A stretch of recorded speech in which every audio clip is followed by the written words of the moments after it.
Good morning po sa bawat isa. So tayo po ay dadako sa salita ng ating Panginoon. Samahan niyo po ako sa panalangin sa pagkakataong ito. Aming Diyos, aming Ama, nagpapasalamat po kami sa panibagong araw na kami po ay makakapakinig ng iyong mga salita. Pagpalain mga oras na ito, Panginoon, pinubuksan po namin ang aming puso, ang aming kaisipan para sa iyong mga salita. Mangusap ka nga po, Panginoon, sa bawat isa sa amin. Hindi ho mapipigilan, O Diyos, ng anumang mga sitwasyon ang aming pananambahan at ang aming pakikinig ng iyong mga salita. Wini-welcome po namin ang iyong Espiritu Santo na malaya pong kumilos sa aming kalagitnaan. Salamat po, Panginoon, at pagpalain mang oras na ito, tulungan mo kami, O Diyos, na maranasan namin ang iyong kapangyarihan, ang iyong tulong, Panginoon. At hayaan mo, O Diyos, na mahayag ka sa isang espesyal na paraan, Panginoon. Sa paraan na kami po, O Diyos, ay tunay na makapagpupuri at makasasamba sa iyo sa Espiritu at sa katotohanan. Lord, ikaw lamang ang mataas, ikaw lamang ang mahayag, kasama ng aking mga kasamahan sa bawat tahanan, Panginoon, kami po ay sasamba at makikinig ng iyong mga salita. Purihin po ang iyong pangalan, ito po ang aming panalangin sa pangalan ni Jesus. Amen. Okay po, so sa pagkakataong ito, tayo po ay dadako sa salita ng Panginoon at ang pag-aaralan po natin muli ay patungkol po sa disiplina. Amen. So pwede po ba nating sabihin discipline?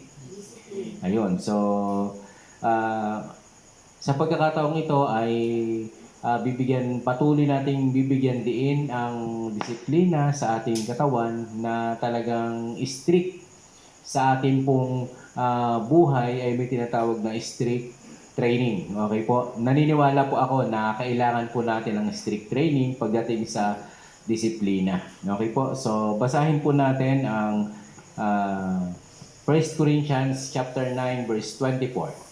Surely you know that many runners take part in a race, but only one of them win the race with the prize. Run then in such a way as to win the prize. Amen. So, yan po ay pinag-aralan natin noong nakaraan. So, sa laban po ng pagdidisiplina, pwede po bang sabihin ng bawat isa, take part to win the prize. Amen. Sumali ho tayo sa paligsahan na para makuha natin yun pong crown o makuha natin yung gantimpala na inilaan ng Panginoon. Naniniwala po ako na tayo po ay pumapasok sa parang paligsahan, sinabi ni Apostol Pablo. At sa pagkakataong ito, yung paligsahan na binabanggit dito ay paligsahan para tayo ay makibahagi at makuha po natin yung prize. Pwede po ba natin sabihin to win the prize? Amen. So, sa 25 po. Every athlete in training submits to strict discipline in order to be crowned with a wreath that will not last. But we do it for one that will last forever. Amen. Okay po, so every athlete submit to strict training of discipline. Ayan po yung binabanggit natin kanina. At gusto po nating bigyan diin yung pong pagdidisiplina na papasok tayo dun sa tinatawag na strict training ng discipline. At para ho magdisiplina, hindi ho natin didisiplinahin yung iba. Kung hindi tayo po mismo. At ang layunin natin ay to be crowned, okay? Para koronahan tayo. Tumanggap ng pagpapala sa pagdating ng takdang panahon.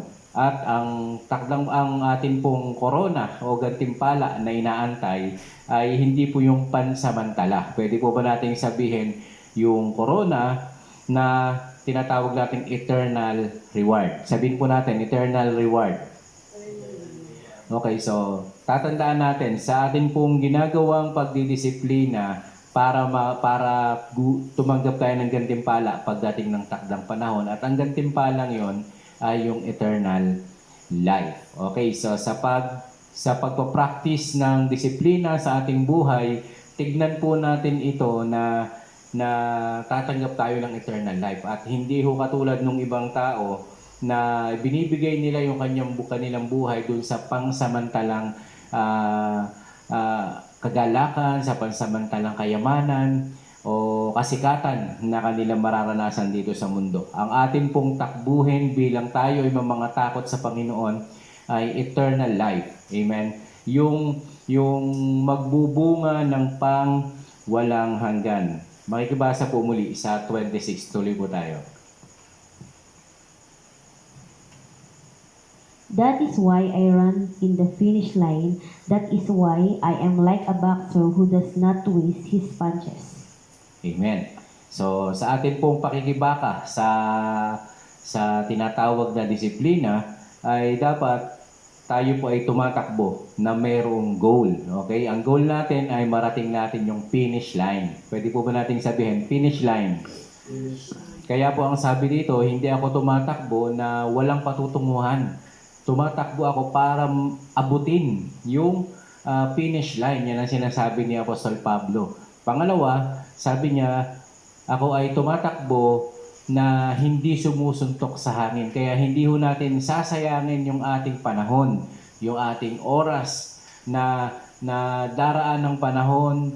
At kumbaga parang sumali ka na dito, nagsakripisyo ka ng panalangin, pagbabasa ng salita ng Diyos, ang dahil mo na rin namang ginawa. Pero pagdating ng huli, sasabihin ng Panginoon ay lumayo ka mapagpaimbabaw, kailanman ay hindi kita nakikilala. So ayaw po nating marinig to sa pagdating ng araw. Kaya hindi ho natin aaksayahin ng panahon. Habang may panahon para gumawa ng pagdidisiplina sa ating sarili, habang panahon ay gagawin po natin ito araw-araw, oras-oras. Tatandaan natin, nasa training tayo. Strict yung training na ginagawa po natin. Amen. Para hindi masayang ang ating oras. At last verse po, dito sa ating binabasa, 27. I harden my body with blows and bring it under complete control to keep myself being disqualified after having called others to the contest. Ayan, ito po yung binabanggit natin kanina. So, meron pong tatlong bagay na dito ko po gustong umikot yung ating pag-aaralan. Ano? So, introduction po itong ating mga binabasa.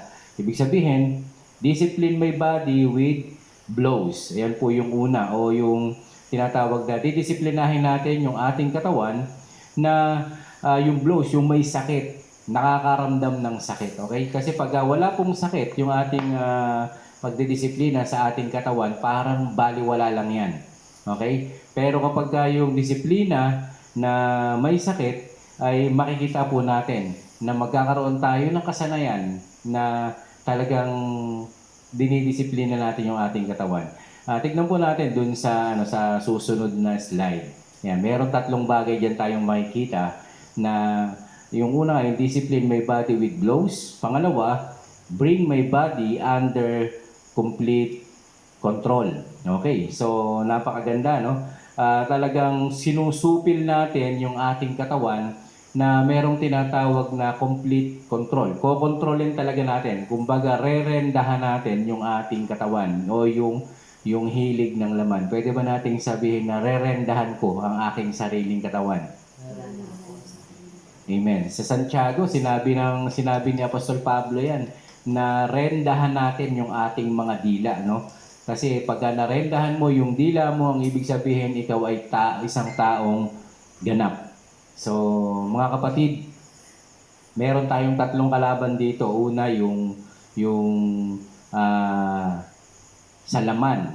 Pangalawa, yung sa mata, lust of the flesh, lust of the eyes, saka yung pride of life, yung mundo. Pangalawa, si Satanas. Pangatlo po, yung pinakamahirap na kalaban ay yung makikita natin sa salamin pag tayo ay humarap sa salamin. Yun po yung ating sarili. Kaya dito po sa atin pong pinag-aaralan, no, ang dapat po nating masterin ay yung pagdidisiplina. Una po sa ating sarili. Kasi marami tayong sisisihin na tao kapag nakatingin tayo sa iba't ibang bagay. At sasabihin natin, ito ang may problema, ito ang may problema. O kaya hindi ako mapupunta sa langit kasi ito, kasi ito, kasi ito. Gusto ko pong sabihin sa inyo sa pagkakataong ito na walang ibang makagagawa ng disiplina sa iyong sarili kung hindi ikaw din po. Ang sarili po natin. Amen? So, kailangan nating pagdaanan ang tatlong ito. Pangatlo po ay keep myself from being disqualified. Yan po yung sinabi ko kanina, no? Para hindi tayo ma-disqualified. Sayang naman yung mga pinaghirapan natin, mga kapatid. At ako po talagang hindi ako papayag, no? Na narito na ako sa larangang ito ay pababayaan ko pa ang aking sarili na ma-disqualified. Gusto ko pong marinig pagdating ng takdang panahon, good and faithful servant, come and enter into my rest. Amen. So yan po ang gusto ko pong ibahagi sa bawat isa sa atin. Na kung babalikan po natin yung definition nung discipline, ayon po sa American Heritage Dictionary, ay ganito po ang ating mababasa: training that produce moral and mental improvement, control behavior, a method to obtain obedience. Pangatlo o pang-apat, punishment intended to correct or train. So napakaganda diyan, ano?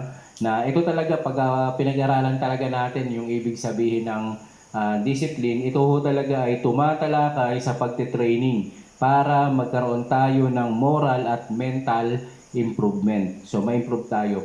Pangalawa, para makontrol natin yung ating behavior. Pangatlo, ito ay method, no? So ibig sabihin ng method, merong pinagagayahan dahil po spiritual yung ating pinag-aaralan. Kaya salita po ng ating Diyos, naniniwala ko. Ito po ang standard natin dahil gusto nating maging tagalangit. Amen? Tapos, pangatlo ay punishment. Ito pong mga punishment ay intended para i-correct ho tayo at i-train. Amen? Hindi, alam nyo po yung mga punishment at training. Nung ako po ay nag-CAT, okay, hindi ho pala kadali, hindi po pala ganun kadali magsundalo. Nung ako ay high school, meron kaming CAT, Citizen Military Training. Sa college naman ay ROTC. At pagkatapos niyan, pwede ka nang magsundalo. At napakahirap ho ng training, no? Na mga pinagdadaanan. Talagang ang hirap. Yun po ay panglupa. Okay? So kung merong mga pulis dyan, meron pong mga sundalo, naiintindihan nyo po ang ibig kong sabihin pagdating dun sa tinatawag na training na pinagdadaanan. Hindi ho madali. Kami nga lang po dun sa pag-e-exercise, no? Gusto mo magpalaki ng katawan, gusto mo magpaganda ng katawan. Ang hirap ng training na pinagdadaanan. Talagang merong tinatawag na disiplina sa pagkain, sa lifestyle po natin, talagang pagdadaanan natin yan. Kaya salamat po sa Panginoon dahil ipinapakita sa atin ang katotohanan ito na pagdating sa pagdidisiplina, kailangan po natin gawin ang mga bagay na ito. So pag-aaralan po natin, paano po natin gagawin yung tatlong bagay na atin pong sinabi kanina. Ang sabi po ay discipline my body with blows, keep my body under complete control, keep myself from being disqualified. Pwede po bang pakibasa natin sa Hebrews chapter 12, verse 1 to 11, bagamat iisa-isahin po natin. 12 verse 1, Hebrews 12 verse 1. Therefore, since we are surrounded by such a huge crowd of witnesses to the life of faith, let us strip off every weight that slows us down, especially the sin that so easily strips us up, and let us run with endurance the race God has set before us. Ayun.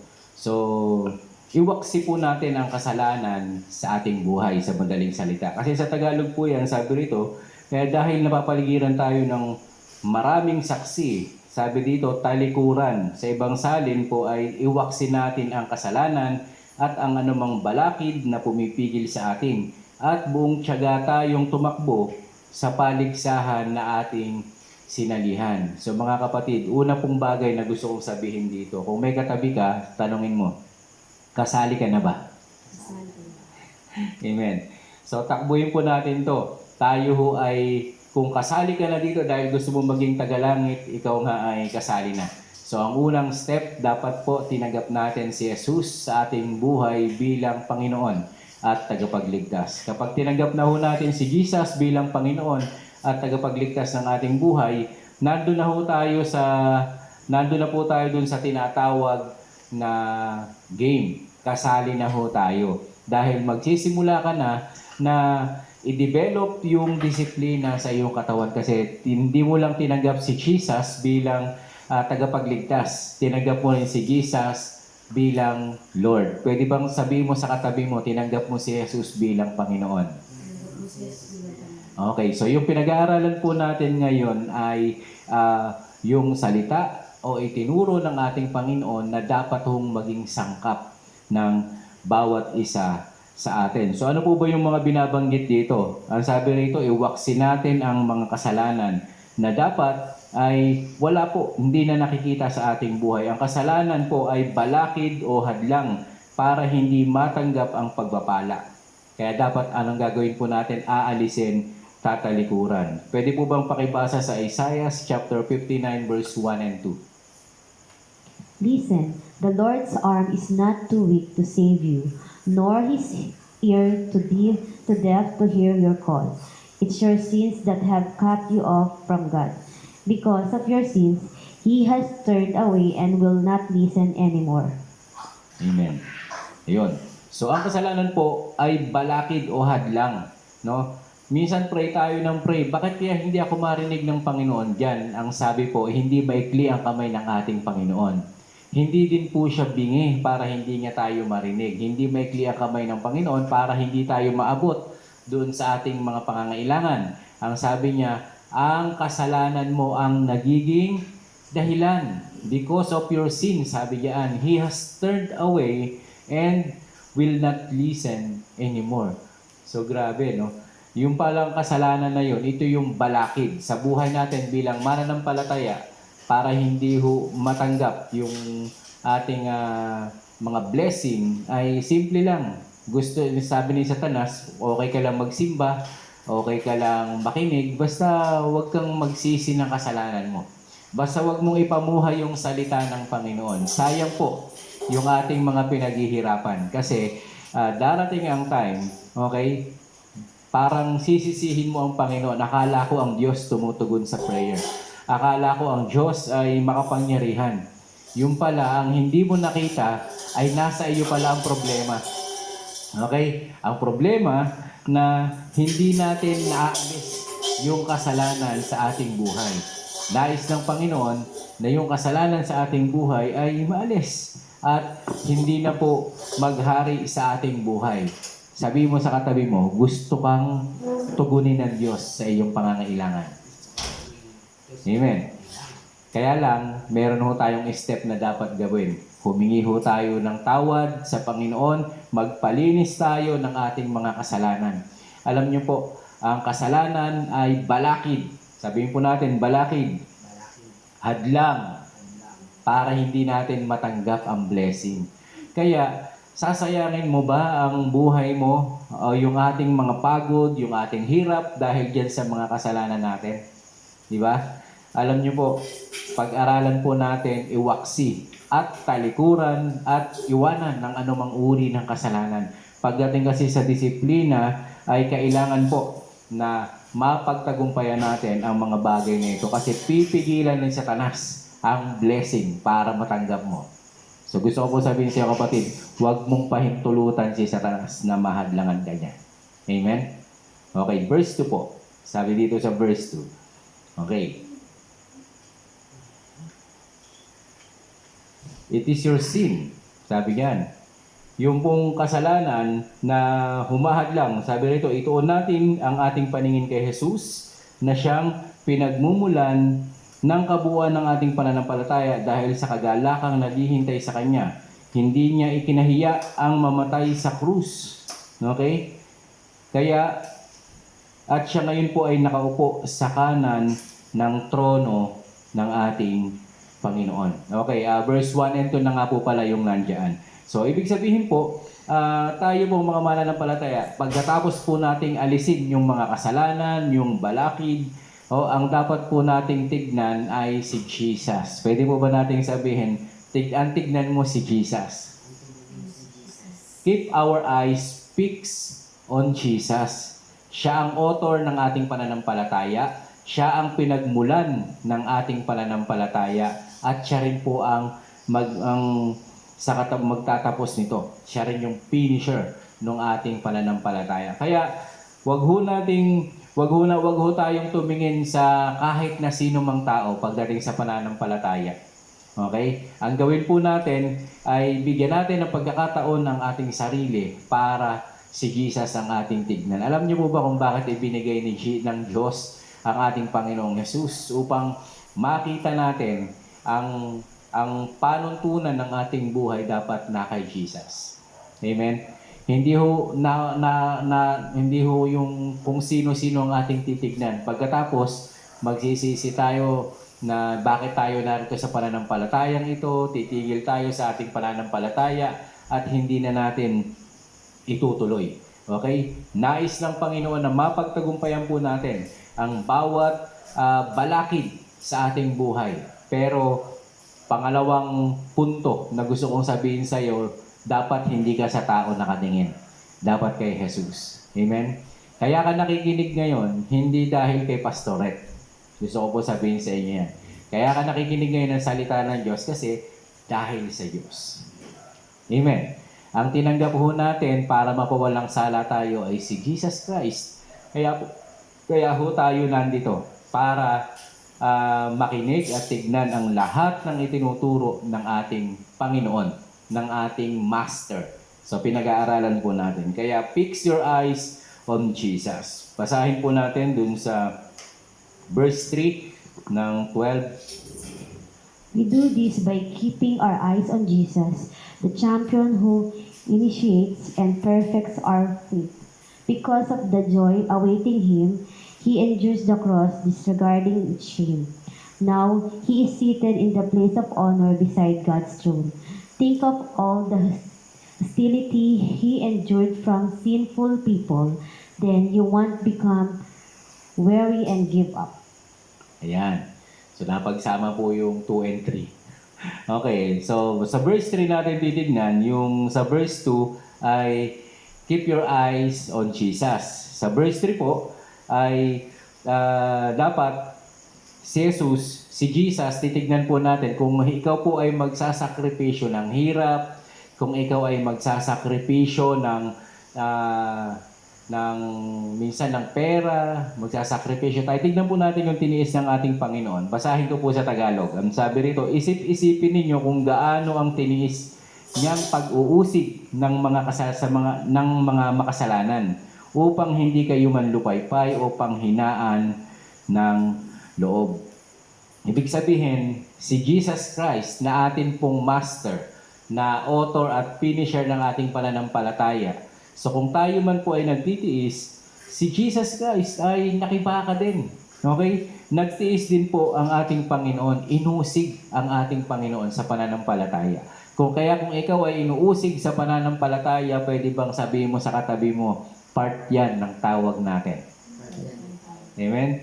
Si Jesus nga hindi nakalusot eh. Ikaw pa.